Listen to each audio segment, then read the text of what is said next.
천안시가 저출생 문제 해결을 위해 파격적인 대책을 내놓았습니다. 하지만 실효성을 지적하는 목소리도 없지 않습니다. 백석동 소각시설 증설을 두고 천안시와 아산시가 입장차를 좁히지 못하는 모양새입니다. 충남도와 천안시가 전향적인 태도를 보였지만 아산시는 기존 입장을 고수하고 있습니다.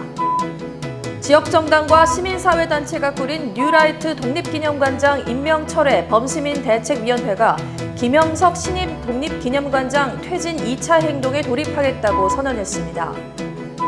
제9대 아산시 의회 후반기 첫 임시회가 파행으로 시작해 파행으로 끝을 맺었습니다. 파장은 이어질 것으로 보입니다. 충남도가 전국 최초로 농협 그리고 도내 15개 대학과 쌀 소비 촉진에 나섰습니다. 대학은 쌀 소비 캠페인을 벌이고 충남도는 쌀 소비를 뒷받침하기 위해 행정적 재정적 지원을 아끼지 않기로 뜻을 모았습니다.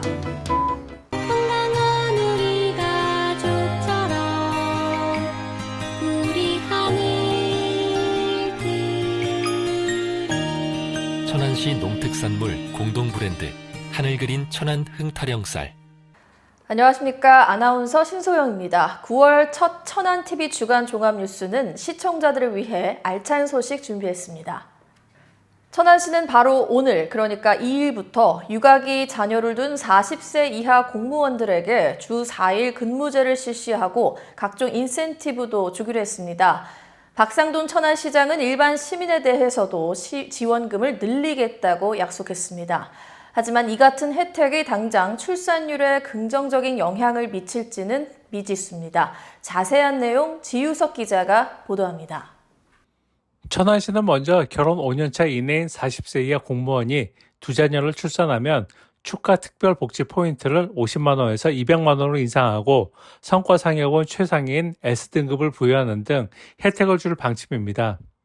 이뿐만 아니라 근무 성적 평정 가산점을 기존 0.3점에서 0.5점으로 상향하고 희망 부서 전보 등 추진도 약속했습니다.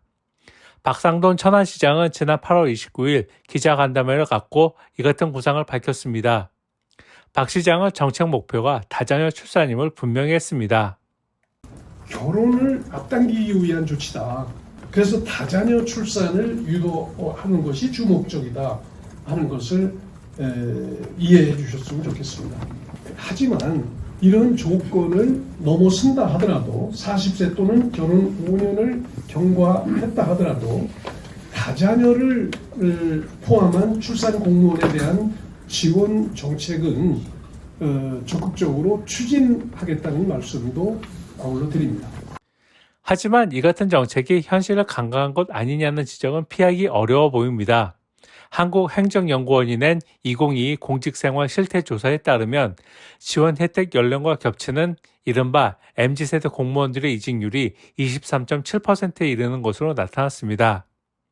MZ세대 공무원 이직률이 높은 이유로는 낮은 임금과 과다 업무, 폐쇄적 조직 문화 등이 꼽힙니다. 이에 대해 천안시는 관련 사업을 병행하겠다는 입장을 밝혔습니다. 천안시 입장에서는 최근에 영멘토링 사업을 지금 하고 있거든요. 영멘토링이라고 하면 지금 MZ세대의 어떤 사고와 인식을 간부 공무원이나 아니면은 지금 그 선배 공무원들이 거꾸로 배워나가는 그런 형태를 통해서 어떤 인식 개선 사업들을 계속 벌리고 있다는 말씀을 드리고요. 그 부분도 아울러서 여러 가지 정책과 시책을 펼치겠다는 말씀을 드립니다. 천안TV 지우석입니다. 백석동 소각시설 증개축을 두고 천안시와 아산시가 좀처럼 입장차를 좁히지 못하고 있습니다. 이런 가운데 김태흠 충남지사가 적극 중재 의사를 밝힌 데 이어 천안시도 전향적 태도를 취하고 나섰습니다. 하지만 아산시는 기존 입장에서 한 발자국도 물러서지 않아 갈등 해결 의지가 없는 것 아니냐는 지적이 나옵니다. 이현자 기자가 보도합니다. 천안과 아산 두 지역의 최근 가장 큰 이슈인 천안 백석동 생활 폐기물 소각장 대체시설 건립 문제를 놓고 환경부와 충남도의 중재안을 거부한 아산시에 대해 천안시가 협조를 당부했습니다. 천안시에 따르면 가장 최근인 지난 7, 8월 사이 충남도에서 관련 부서장 등과 함께 중재안을 냈고 여기에는 상생지원금 중 일부를 충남도가 부담하는 안도 포함돼 있습니다. 천안시는 이 안을 놓고 아산시와 협의를 시도했지만 아산시는 거부했습니다. 아산시는 당장의 일회성 조건보다 주민협의체 구성위원 중 아산 시민을 40% 위촉할 것과 아산에 대한 기금 배분 비율을 40%로 적용할 것을 요구했지만 충남도의 중재안에는 이 내용이 없다는 겁니다. 이게 앞으로 예를 들어서 10억이 기금으로 조성되면 아산시 배분을 40%를 달라는 그거죠. 그리고 위원 비율도 10명이면 4명은 아산시 주민으로 개정을 해달라는 게 저희 그건데, 그러니까 천안에서 뭐 그런 게 좀 어려운 것 같은데, 그리고 뭐 도에서도 중재해 주시려고 이제 뭐 그게 중요한 사항이라 요구를 드리는 거고. 천안시는 답답함을 숨기지 않았습니다. 이명렬 천안시 농업환경국장은 지난달 28일 관련 부서와 함께한 기자간담회를 통해 새로운 시설이 증설되는 게 아닌 교체이기 때문에 이것이 오히려 양시 인접 주민들에게 안심이 될 수 있다고 강조했습니다. 노후된 1호기를 그 최첨단 시설로 새로운 시설로 좀 교체를 하는 겁니다. 예를 들면서 하나가 더 증설이 된다면 그것이 어쨌든 뭐 우려가 될 수 있는 부분도 있지만, 오히려 노후돼서 그것이 우려되는 부분을 새로운 시설로 교체하는 것이 오히려 양 지역 인접 주민에게 더 안심이 될 수 있는 시설인 것이지. 하지만 아산시는 천안시의 이 같은 기자간담회 내용에 즉각 정면으로 반박했습니다. 일반적으로 폐기물 처리시설 설치 촉진 및 주변 지역 지원 등에 관한 법률, 즉 폐촉법상 주변 영향 지역의 범위는 시설 반경 300m를 적용하는데, 그럴 경우 아산 산동 1위 주민들만 영향을 받는다는 겁니다. 500m로 거리를 늘려도 여기에는 아산시 2개 마을만 속하게 되며, 따라서 가까운 거리에서 직접적인 피해를 보는 건 아산 시민들이라고 강조했습니다. 또한 천안시가 1호기 교체는 단순히 노후시설을 교체하는 것이라 했지만 기존 1호기의 용량이 320톤보다 교체 시설이 400톤으로 훨씬 크기 때문에 교체가 아닌 3호기 신설로 보는 게 마땅하다고 주장했습니다. 양시의 이 같은 팽팽한 입장차가 해결될 기미가 보이지 않는 가운데 얽힌 실타래를 어떻게 풀어갈 수 있을지 관심이 모아지고 있습니다. 천안TV 이현자입니다. 제9대 아산시의회 후반기 첫 임시회 본회의가 지난달 23일부터 30일까지 열렸습니다. 하지만 제1차 본회의에서 박경기 아산시장 등 집행부 공무원과 국민의힘 소속 시의원 일동이 홍성표 의장의 발언에 항의해 집단 퇴장하는 일이 벌어졌습니다. 이어 열린 제2차 본회의에서도 국민의힘 시의원 일동은 홍 의장을 규탄하는 퍼포먼스를 벌이고 퇴장해 본회의는 반쪽으로 전락했습니다. 지난 과정 지유석 기자가 짚어봅니다. 아산시의회 후반기 첫 임시회 회기는 1차 본회의에서 파행을 빚더니 회기 마지막 날이던 지난 8월 30일 제2차 본회의도 파행을 되풀이했습니다. 이날 국민의힘 시의원 일동은 홍성표 의장을 규탄하는 구호가 적힌 손팻말을 의원석 단말기에 부착하고 본회의장을 빠져나갔습니다. 발단은 지난 8월 23일 제1차 본회의 도중 홍성표 의장이 한 발언이었습니다. 홍 의장은 당시 아산시 공무원이 음주운전으로 정직 1개월 징계 처분을 받았음에도 당시 음주 차량에 동승했던 간부 공무원이 승진 발령 받은 점을 지적했습니다. 이러자 국민의힘 시의원들은 홍 의장 발언에 항의해 자리를 박차고 나갔고 박경기 아산시장도 집행부 공무원들에게 퇴장할 것을 주문했습니다. 이날 사태의 파장이 일주일 뒤 열린 제2차 본회의에서도 이어진 것입니다. 국민의힘 쪽은 홍 의장이 지나치게 본인 자존심을 내세웠다며 날을 세웠습니다. 저는 의장은 16개의 기관을 좀 뒷받침이 돼주고 끌어주고 밀어주고 땡겨주고 이런 역할을 하는 것이, 의장이 선수를 뛰면 안 되는 거거든요. 의장이 선수를 뛰면 말릴 사람 하나도 없어. 그렇잖아요.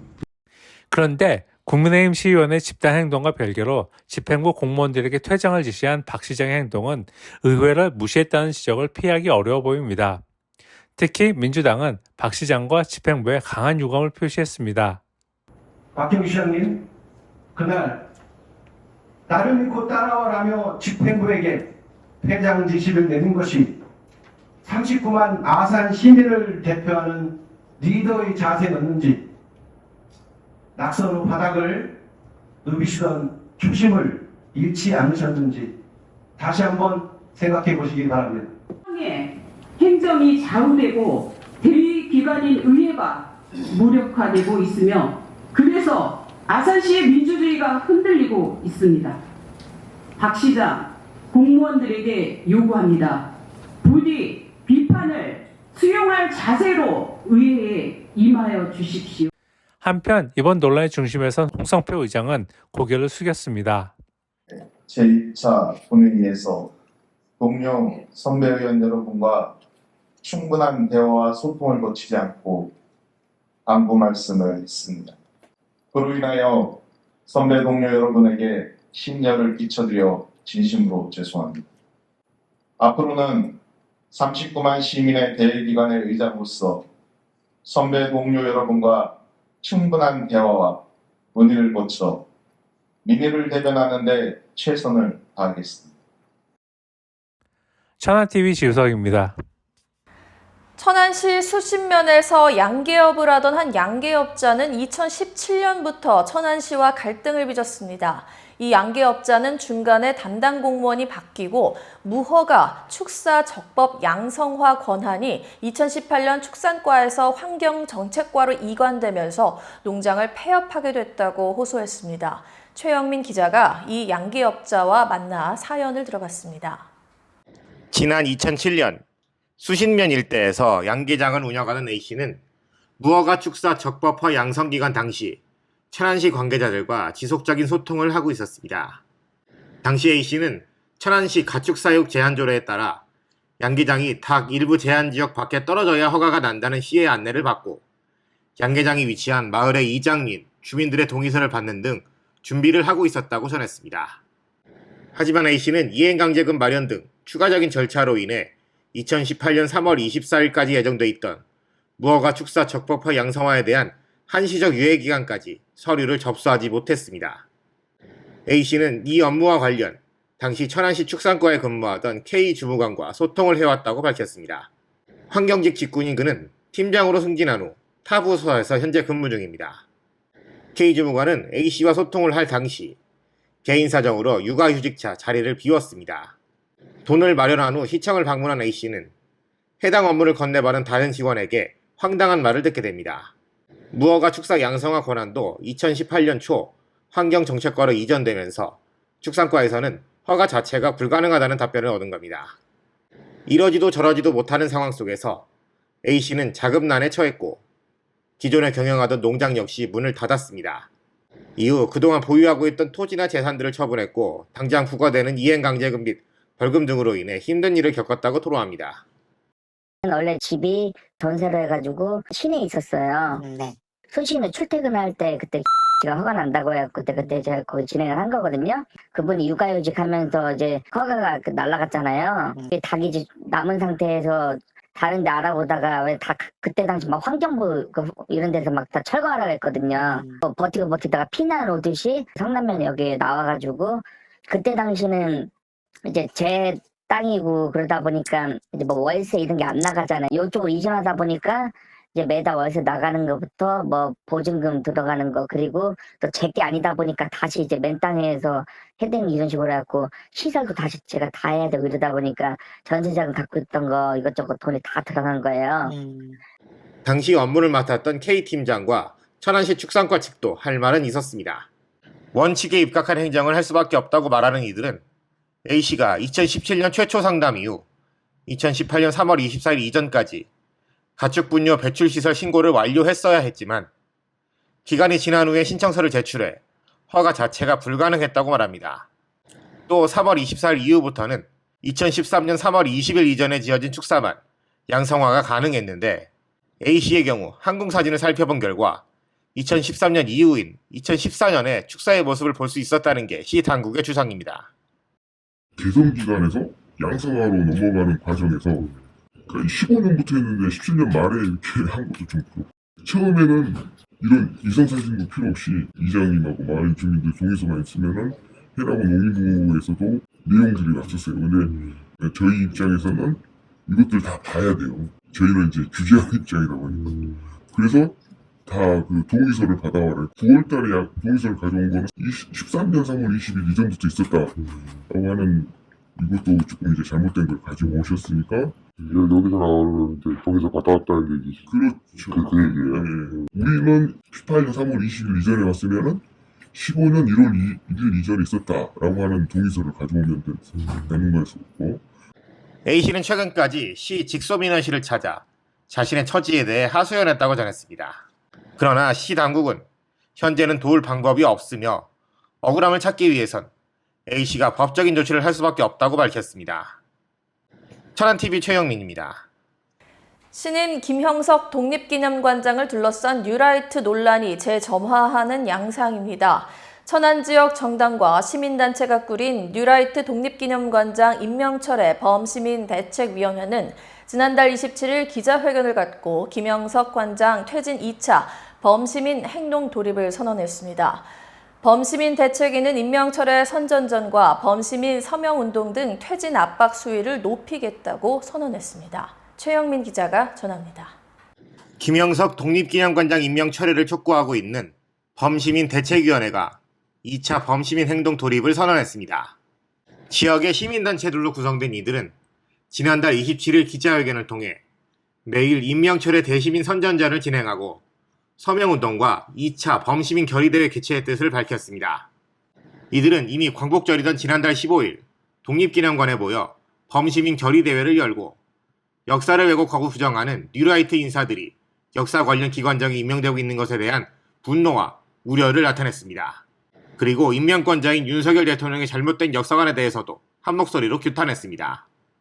이들은 특히 김형석 관장과 관련 독립기념관 관장으로서 역사를 부정하는 심각한 역사관을 갖고 있다는 것을 들어 임명을 반대한다는 뜻을 분명히 했습니다. 제일 먼저 얘기하는 게 건국입니다. 그러니까 김형석 독립기념관장은 건국일을 자기는 1919년 임시정부 수립일이 어쨌든 지금 우리나라 대한민국의 건국일로 지정되고 있는데 이걸 부정하고 1948년 8월 15일이 건국일이다 이렇게 얘기하고 있는 거거든요. 자기는 뉴라이트가 아니라고 얘기하면서 자기는 1948년 8월 15일이 건국일이라고 주장한 적이 없다. 다만 임시정부 수립일부터 1948년 8월 15일까지 건국기간이다라고 주장하고 있거든요. 누가 봐도 스스로가 1948년을 건국일이라고 얘기하는 거예요. 이것이 바로 뉴라이트 관이라고 저희는 얘기하고 있는 거거든요. 대책위는 또 기자회견을 통해 최근 있었던 다수의 여론조사에서 이번 김형석 관장의 임명이 부적절했다는 결과가 전해졌다며 윤 대통령과 정부는 이러한 결과를 받아들여야 한다고 강조했습니다. 천안TV 최영민입니다. 충청남도가 전국 최초로 농협 도내대학과 청년 건강 증진과 쌀 소비 촉진에 나섰습니다. 김태흠 충남지사는 아침밥 먹기 충남 쌀 소비 촉진 협약을 맺었는데요. 이번 협약에 따라 도내 15개 대학은 아침밥 먹기 캠페인을 실시하고 충남도와 농협은 충남 쌀을 안정적으로 공급하는 등 행정 재정 지원으로 쌀 소비를 뒷받침하기로 했습니다. 자세한 내용 조인욱 기자가 알려드립니다. 충청남도가 지역의 쌀 소비를 위해 농협 그리고 대학들과 손을 맞잡았습니다. 충청남도와 농협중앙회는 지난달 26일 충남도청에서 국립공주대, 순천향대, 단국대 천안캠퍼스 관계자 등이 자리한 가운데 아침밥 먹기 충남 쌀 소비 촉진 협약을 체결했습니다. 충남도와 농협, 지역대학이 협력해 아침밥 먹기 캠페인을 실시하고 이를 통해 대학생들의 건강 증진과 쌀 소비를 확산시키는 게 이번 협약의 주된 골자입니다. 도지사로서 과중한 업무를 버티게 해주는 힘이 바로 밥심이라고 저는 확신합니다. 오늘 협약은 이런 밥심을 청년들에게 알려주고 동시에 쌀 소비를 촉진해 농민들에게 희망을 주는 협약이 될 것입니다. 쌀 산업의 미래는 젊은 사람들의 저는 입에 달려있다 이렇게 생각합니다. 젊을 때 굳어진 식습관 평생을 가고 또 자녀들에게 이어지기 때문에 젊은 사람들이 쌀밥 먹는 문화를 갖는 게 무엇보다 중요하다고 생각합니다. 충남도 내 15개 대학들은 학생들과 교직원들이 함께 아침밥 먹기 문화를 확산시키기로 했으며 농협은 고품질의 충남 쌀을 안정적으로 공급하는 역할을 맡았습니다. 그래서 오늘 전국에서 처음으로 우리 아침밥 먹기 운동, 쌀 소비 촉진 운동의 일환으로 아마 지사들 처음으로 우리 지사님을 모시고 이런 행사를 갖게 된 것 같습니다. 그래서 우리 충남도와 우리 대학교와 함께 이러한 문제점을 해결하고 건전한 쌀 문화 정착을 통한 쌀값 안정화에 기하기 위해서 오늘 이 자리를 마련한 것 같습니다. 충남도는 앞으로 이번 쌀 소비 촉진 협약과 관련한 행정 및 재정적 지원과 논 타작물 재배 확대 등 쌀 적정 생산을 위해 노력하기로 했습니다. 천안TV 조인옥입니다.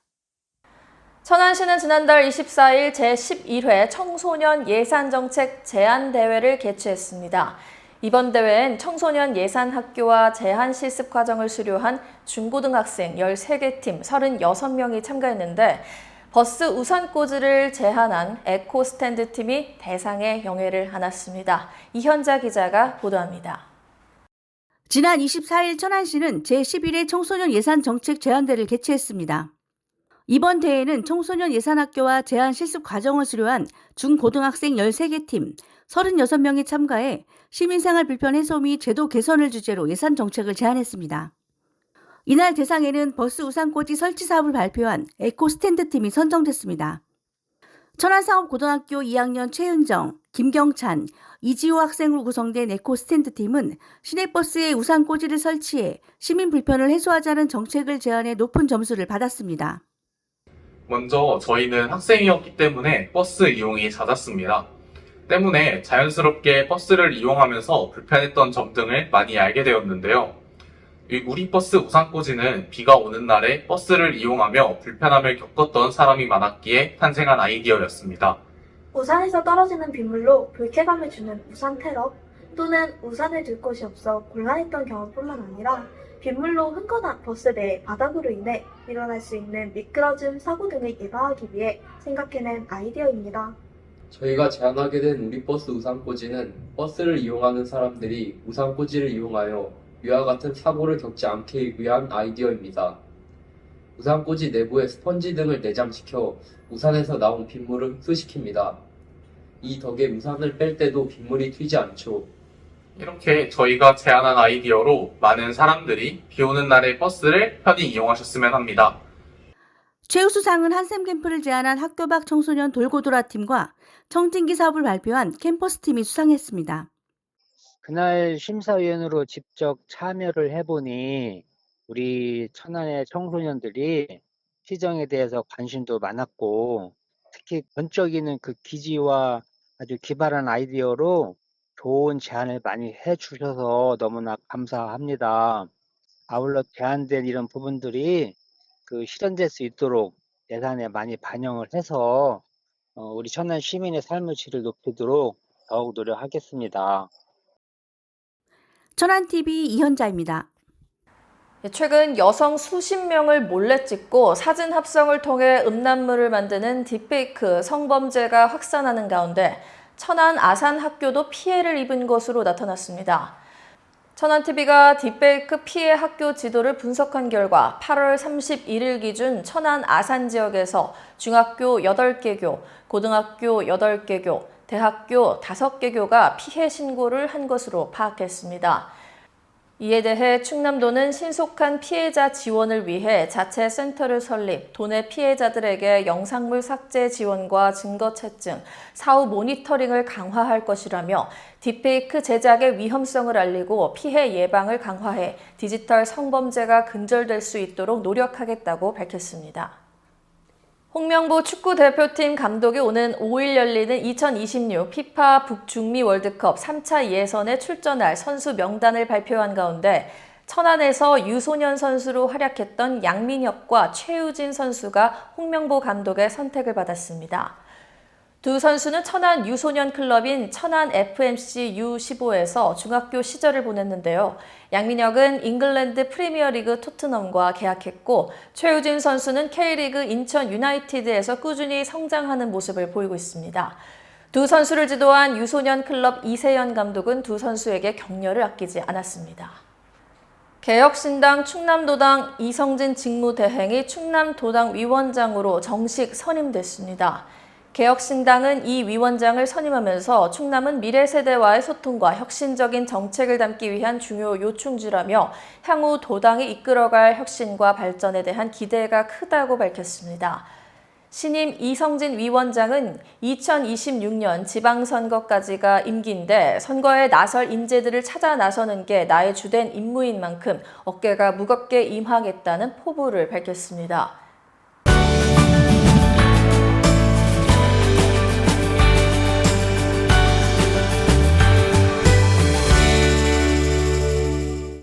천안TV 초대석 이번 시간에는 지역의 유소년 축구 지도자 한 분을 모셨습니다.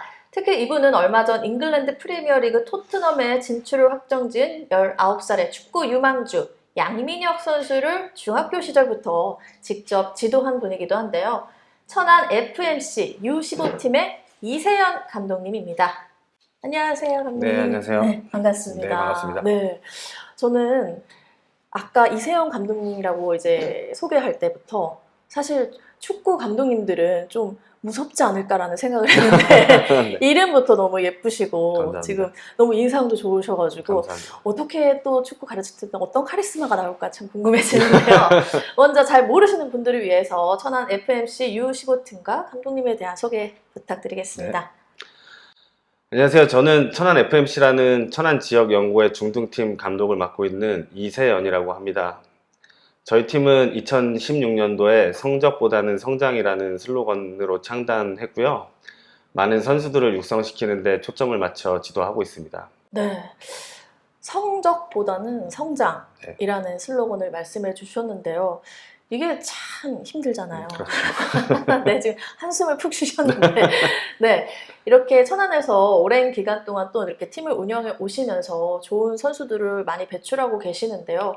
특히 이제 서두에 말씀드렸던 양민혁 선수, 그리고 함께 축구 대표팀에 선발된 최우진 선수까지 모두 감독님과 함께 이렇게 선수로 계속 하고 있었는데, 이렇게 키워낸 친구들이 밖으로 나가서 훌륭하게 성장하는 모습을 보시면 정말 또 남다르신 것 같아요. 네. 우선 마냥 어린 아이들로만 생각했던 선수들이 성장해서 프로 구단에 입단하고 또 해외 유명 구단으로 이적함에 그치지 않고 최근에 2명의 선수가 대한민국 성인 국가대표로 선발되었다는 게 사실 너무 영광스럽고 실감이 나지 않을 정도로 믿겨지지 않습니다. 다만 이 선수들의 중등 시절과 이후 고등 시절 성장하는 모습을 봐왔을 때 예. 충분히 훌륭하게 선수로 성장하리라는 믿음은 확실히 가지고 있었습니다. 아무래도 이제 성인 축구가 아니라 유소년 축구 지도자신 만큼 좀 그래도 성적보다 아까 성장이라고도 말씀해 주셨는데 지도 철학이 또 있으실 것 같아요. 감독님이 갖고 있는 지도 철학 말씀해 주시죠. 네. 저희 그 천안 FMC에서는 처음부터 지금까지 아이들이 안전하고 건강하게 즐겁게 축구를 배우고 학생 선수로서의 성장을 돕고 싶었습니다. 예. 그동안 훈련장 분위기는 어떤 강압적인 분위기보다는 스스로 주도할 수 있는 분위기를 만들기 위해 많이 노력해 왔고요. 예. 유소년 지도자를 현재 저도 18년 정도 지도해오면서 누적해온 어떤 코칭 방법론과 예. 지금도 뭐 사실 여러 가지로 공부하고 있는 축구 공부를 통해 아이들에게 뭐 현대 축구에 대해서 알려주려고 많이 노력하고 있고요. 예. 그리고 어떤 학생 선수로서 학업이나 외국어 공부에 대한 부분을 강조하기 위해서 뭐 해외 팀들과도 지속적으로 교류하고 있고 예. 다양한 어떤 실패를 통해서 경험하는 부분을 유도함으로써 어떤 아이들을 성장을 시키는데 교육 철학을 가지고 있습니다. 네, 정말 성장에 많은 초점이 맞춰져 있다라는 생각이 드는데요. 천안만 하더라도 그래도 초, 중고를 통틀어서 유소년 축구에 대한 인프라가 잘 갖춰져 있다고 알고 있는데 아무래도 이렇게 현업에서 또 이렇게 직접 종사하시는 분으로서 그래도 좀 더 이런 부분이 보완됐으면 좋겠다라는 점이 있을까요? 네. 우선 그 내년에 천안시에 준공되는 대한민국 축구 종합센터를 비롯해서 천안 축구센터 그리고 여러 인프라들이 우리 천안의 축구 선수들에게는 최고의 환경이라고 자랑할 수 있는데요. 예. 개인적으로는 천안시를 대표하는 그 축구 전용구장이 좀 생겨서 예. 가족들하고 주말에 우리 지역을 연고로 하는 팀을 막 응원하러 가고 싶은 소망도 있습니다. 네. 그리고 또한 천안이 축구의 메카로 불리고 있는데 천안 시민들이나 어떤 천안시에서도 유소년 육성에 대한 관심이 지금보다 훨씬 더 높아졌으면 하는 바람이 있습니다. 이렇게 지금도 이렇게 좋은 선수를 배출하는데 인프라가 이렇게 더 갖춰진다면 정말 더 세계적인 선수들이 많이 나오지 않을까라는 생각이 들어요. 네. 벌써 마지막 질문으로 네. 나가는데요. 천안 시민들에게 또 특히 제자들에게 하고 싶은 말씀이 있으시다면 카메라를 보고 알겠습니다. 말씀해 주세요. 천안에서 성장한 국가대표 2명 선수를 포함해서 모든 선수들이 천안이 자랑스러워하는 훌륭한 선수로 성장하는 것이 스승으로서 제 바람이고요. 그리고 다음으로는 천안의 어린 선수들이 지금처럼 건강하고 훌륭한 사람이자 선수로 성장하는데 조금이나마 지도자로서 도움이 되고 싶습니다. 최선을 다할 테니 많은 관심과 응원해 주시면 감사하겠습니다. 네. 감독님 오늘 이렇게 저희 스튜디오에 나와주셔서 정말 감사하고요. 감사드립니다. 앞으로도 저희도 함께 응원해 보도록 하겠습니다. 감사드립니다. 감사합니다. 감사합니다. 네. 저출생 고령화는 이제 더 이상 외면할 수 없는 사회 문제입니다. 이에 대해 천안시는 바로 오늘부터 육아기 자녀를 둔 천안시 공무원을 대상으로 주 4일 근무를 실시하기로 했습니다. 천안시는 이 외에도 여러 혜택을 약속했는데요. 관련 내용은 앞서 리포트에서 전해드렸기에 되풀이에 언급하지는 않으려 합니다. 참으로 적절한 시기에 나온 대책이라 반갑기만 합니다. 다만 아쉬움이 없지 않습니다. 기성세대는 자꾸 나이 들어가는데 젊은 세대는 결혼과 출산을 기피합니다. 이렇게 저출생 고령화를 부른 근본 원인은 여러 가지가 있겠지만 자녀 교육을 오롯이 부모가 감당해야 하는 현실이 가장 큰 원인 중에 하나일 것입니다. 부모들은 자녀가 잘 자라서 명문대학에 진학하고 졸업 후 안정적인 직장을 갖길 원합니다. 재력과 인맥을 가진 부모라면 자녀를 위해서 많은 시간과 비용을 들입니다. 그러나 그렇지 못한 부모가 더 많은 게 현실입니다. 자녀를 낳아 잘 키우고 싶은데 잘 키울 자신이 없으니 아예 결혼과 출산을 포기하는 일이 다반사입니다. 그리고 이는 출산율 저하로 이어집니다. 공무원은 안정적인 직장인이 이런 풍조에서 예외일까요? 꼭 그렇지만은 않습니다. 결혼 정년기에 접어든 이른바 밀레니얼 세대들에게 공무원은 더 이상 매력적인 직장이 아닙니다. 그리고 공무원으로 임용됐다가도 낮은 임금과 업무 과다, 폐쇄적인 조직 문화 등을 이유로 이직하기 일쑤입니다. 이런 현실에 적절히 대처할 대응 방안이 전제되지 않는다면 그 어떤 매력적인 혜택을 내놓아도 저출생 문제는 쉽게 해결되지 않으리라 전망합니다. 천안시가 이런저런 인센티브를 내놓기에 앞서보다 근본적인 문제에 고민을 집중해 주시기를 당부합니다. 천안TV가 준비한 소식은 여기까지입니다. 시청해주신 여러분 고맙습니다. 하늘이 내려주신 하늘이 그려주신 대로 나의 하늘 그림 내일도 오늘처럼 건강한 우리 가족처럼 우리 하늘 천안시 농특산물 공동 브랜드 하늘그린 천안 흥타령쌀